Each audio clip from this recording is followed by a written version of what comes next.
task, but I decided I wanted to automate a docs task based on Ruby with Jekyll and build a website with Nginx that I could do a git push to. Nice. Right? So that is what's next for me is I have to keep learning. What are you using as your editor for that? Yeah.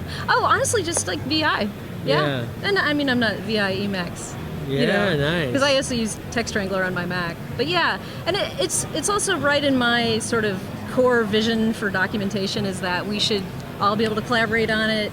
We should all be able to build it.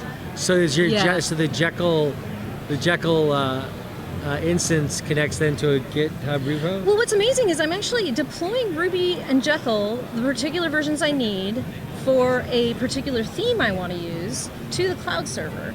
Then locally on my development environment, I'm typing git remote add cloud server. So then anytime I do a git push cloud server, the cloud server is serving my content. Nice. Yeah, it's pretty cool. So have you thought about containers for that kind of environment? You know what's fascinating, and I think I have a slide about this, is I struggled with like Ruby, and I don't know if people know about Ruby Version Manager, and like you get into that dev environment and sometimes it's just a day where you're like, all I did was chase a version.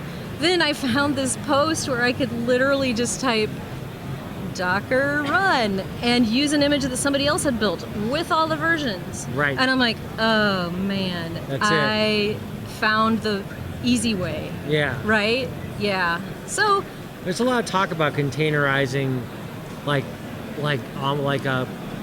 like the NewStack where we could essentially do that, right? Have different containers for different things and stuff like that. And but that makes sense for what you're talking about. Well, I mean, my problem is I don't know enough about container networking to say if I could do this in a highly available way or securely. Yeah, that's where you need a service almost to do that. Yeah, and I think that's where we need more education and training.